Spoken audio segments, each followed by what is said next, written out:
नमस्कार विद्यार्थियों, आप सभी का बहुत बहुत स्वागत है। आज हम निबंध लेखन से संबंधित कुछ प्रश्नों के उत्तर खोज रहे हैं। इससे पहले भी हमने निबंध लेखन पर एक वीडियो देखी है। उस वीडियो में हमने निबंध लेखन से संबंधित बहुत से प्रश्नों का उत्तर दिया है। आज की इस वीडियो में हम एक आदर्श निबंध को आधार बनाकर निबंध किस प्रकार लिखा जाए इस पर चर्चा करेंगे, उसकी प्रक्रिया को और बेहतर तरीके से समझेंगे। तो आइए जानते हैं आज की इस वीडियो के विषय बिंदु। आज की इस वीडियो में हम जानेंगे कि पिछली वीडियो में हमने क्या पढ़ा था, यानी पिछली वीडियो की पुनरावृत्ति करेंगे। पुनरावृत्ति करने के बाद हम निबंध लिखने की विधि पर विचार करेंगे कि निबंध आखिर लिखा कैसे जाए जो कि बेहतर हो और बेहतर अंक उससे प्राप्त हो, और एक उदाहरण से हम स्पष्ट करेंगे उस विधि को जिसका वर्णन हम पिछली वीडियो में भी कर चुके हैं। मुझे आशा है कि घर पर आपने निबंध लेखन का पर्याप्त प्रयास किया होगा, अभ्यास किया होगा। आइए आज की इस वीडियो में हम निबंध लेखन पर और विस्तार से चर्चा करते हैं, और मुझे आशा है कि आप घर जाकर अवश्य बहुत से निबंध लिखने का अभ्यास करेंगे, प्रयास करेंगे। तो तैयार हैं आप सभी? आइए शुरू करते हैं। आइए जानते हैं कि पिछली वीडियो में हमने क्या पढ़ा था। पिछली वीडियो में हमने जाना था कि निबंध को आरंभ, मध्य, अंत के क्रम में लिखते हैं। आरंभ को भूमिका कहते हैं, मध्य में विषय विस्तार किया जाता है और अंत में उपसंहार या निष्कर्ष दिया जाता है। और निबंध लिखने से पूर्व विषय पर पर्याप्त रूप से विचार किया जाना चाहिए, उसके पक्षों को समझना चाहिए, उसे उप विषयों में विभाजित कर लेना चाहिए जिससे अपने विचारों को व्यक्त करने में आसानी हो, सरलता की अनुभूति हो। और अपने शब्दों में भाषा का ध्यान रखते हुए हमें निबंध लिखना चाहिए, क्योंकि निबंध में आपकी लेखन शैली के माध्यम से आपकी भाषा कौशल को परखा जाता है। इसीलिए भाषा को साध्य मानते हुए निबंध में आपको अपने भाषा के शब्दों का प्रयोग करना है। आइए अब हम एक आदर्श निबंध को आधार बनाकर देखते हैं कि निबंध किस प्रकार लिखा जाना चाहिए। हमने पिछली वीडियो में एक बर्गर के माध्यम से निबंध लेखन पर चर्चा की थी। आज जिस निबंध के बारे में हम चर्चा करेंगे उस निबंध का विषय है काला धन। जैसा कि आप सभी को पता है कि हमें प्रारंभ में विषय की भूमिका बतानी है कि विषय को किस प्रकार से व्याख्या करनी है, विषय का औचित्य स्पष्ट करना है, और मध्य में विषय का विस्तार करना है। यानी अगर विषय किसी समस्या से संबंधित है तो उस समस्या पर विचार करना है, विभिन्न पक्षों पर विचार करना है उस समस्या के। जैसे काला धन है तो काला धन से संबंधित जो पक्ष हैं, विभिन्न पक्ष हैं, उस पर विचार करना चाहिए। इसके बाद हम विषय के अंत में विचार करेंगे कि इस समस्या को कैसे हल कर सकते हैं, इस समस्या का कैसे समाधान किया जा सकता है, वही उपसंहार होगा। तो आइए शुरू करते हैं। काला धन विषय पर निबंध लिखना सीखते हैं। भूमिका। भूमिका होता क्या है, आइए जानते हैं।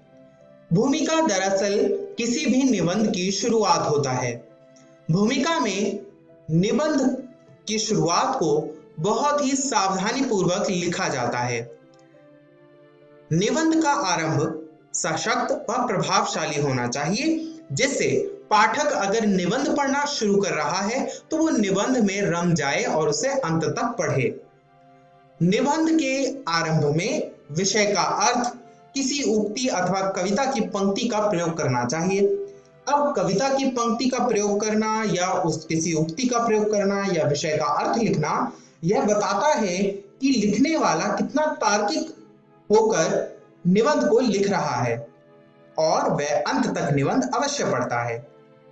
क्योंकि हमने उदाहरण के रूप में काला धन विषय लिया है, तो यहाँ पर हम काले धन के विषय के अर्थ को स्पष्ट करते हुए उसके महत्व को भी बता सकते हैं।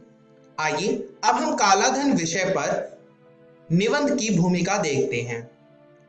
यहां पर देखिए भूमिका की शुरुआत की गई है।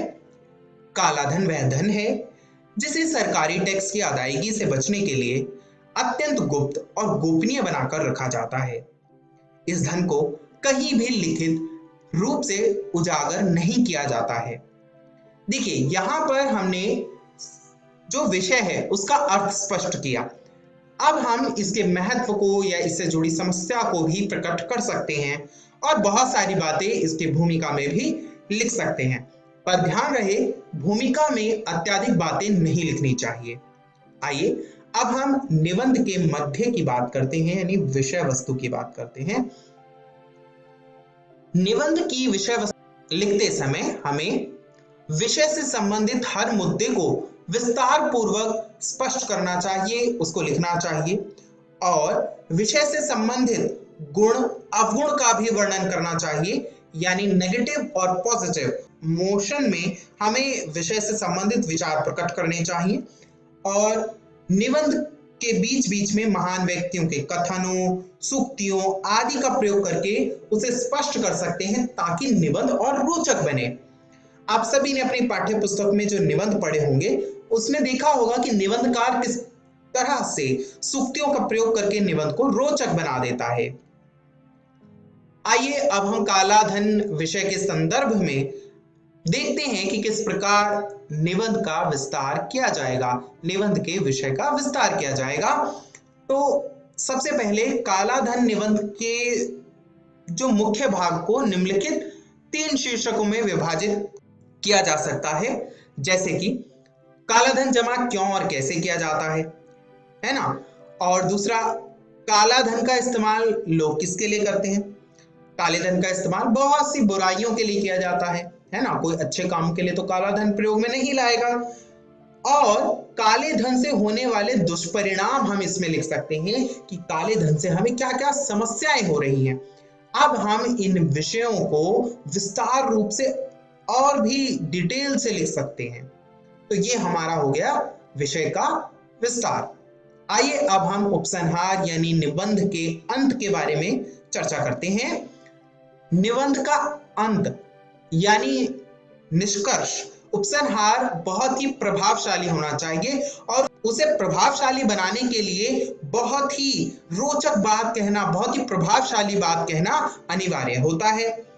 और यदि कोई समस्या के बारे में निबंध है तो उसका समाधान देते हुए निबंध का अंत कर सकते हैं। सारे निबंध का सार उसमें आ जाना चाहिए, यानी जब हम समस्या का निष्कर्ष लिख रहे हो, समस्या या विषय पर विचार करके उसका निष्कर्ष लिख रहे हो, तो इस तरीके से लिखना चाहिए कि उसका समाधान भी हो और जो निबंध का सार है वह भी उसमें आ जाए। पर ध्यान रहे कि हमें उपसंहार लिखना है और उपसंहार छोटा होता है विषय वस्तु से, तो विषय वस्तु के जितना बड़ा नहीं लिखना है, थोड़ा शब्द सीमा का ध्यान रखते हुए लिखना है। और किसी उक्ति अथवा कविता की पंक्तियों का प्रयोग करना चाहिए। यदि कविता की पंक्तियों का प्रयोग करके आप निबंध का अंत करेंगे तो बहुत ही प्रभावशाली होगा। कैसे? क्योंकि जब पाठक होगा ये उसके मन पर अमिट छाप छोड़ जाएगा। पाठक उस निबंध को पढ़ने के बाद निबंध लेखक के बारे में, निबंधकार के बारे में और उस निबंध के विषय के बारे में भी सोचेगा, है ना। तो इसीलिए हमें निबंध का अंत जो है बहुत ही प्रभावशाली रूप से करना चाहिए। आइए अब हम काला धन के संदर्भ में उपसंहार किस प्रकार करेंगे देखते हैं। सबसे पहले कंक्लूजन लिखते समय यानी उपसंहार लिखते समय हम निम्नलिखित बिंदुओं में उपसंहार लिखेंगे। सबसे पहले काला धन को रोकने के उपाय, क्योंकि हमें समाधान लिखना है तो उपाय लिखेंगे। उपाय में हम बहुत सारी चीजें लिख सकते हैं, जैसे चुनावों में बड़ी कंपनियों पर चुनाव में राजनीतिक दलों को चंदा देने पर रोक लगा सकते हैं और काले धनधारियों से अपेक्षा कर सकते हैं कि वे स्वतः तथा स्वेच्छापूर्ण काले धन को प्रकट कर दें, है ना। हम उनमें आत्मीयता लाने की कोशिश करेंगे, है ना। उनके मन में हम आदर्श को जगाने की कोशिश करेंगे ताकि उनका हृदय परिवर्तन हो जाए। ऐसे विचार हम दे सकते हैं।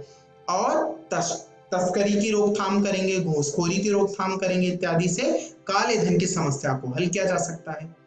आप देखेंगे कि निबंध लिखना बहुत ही आसान काम है और किसी भी विषय पर, इस संसार में उपलब्ध किसी भी विषय पर निबंध लिखा जा सकता है। उसकी अपनी एक कहानी होगी, उसकी अपनी एक परिभाषा, सिद्धांत, अर्थ होगा, उसको स्पष्ट किया जा सकता है। तो विद्यार्थियों अपने आसपास समस्याओं को देखिए, उन्हें एनालाइज कीजिए और उस पर निबंध लिखने का प्रयास कीजिए ताकि परीक्षा की दृष्टि से आप तैयार हो सके। साथ ही साथ आप रोज समाचार पत्र पढ़ें। समाचार पत्रों में बहुत से निबंध आपको पढ़ने को मिलेंगे और उस निबंध को भी आप अपने निबंध की विषय वस्तु का आधार बना सकते हैं। आइए जानते हैं आज की इस वीडियो में हमने क्या सीखा। आज की इस वीडियो में हमने जाना कि निबंध लिखते कैसे हैं। मुझे आशा है कि आपको समझ आ गया होगा कि निबंध किस प्रकार लिखना है और घर जाकर आप निबंध लिखने का अभ्यास जरूर करेंगे।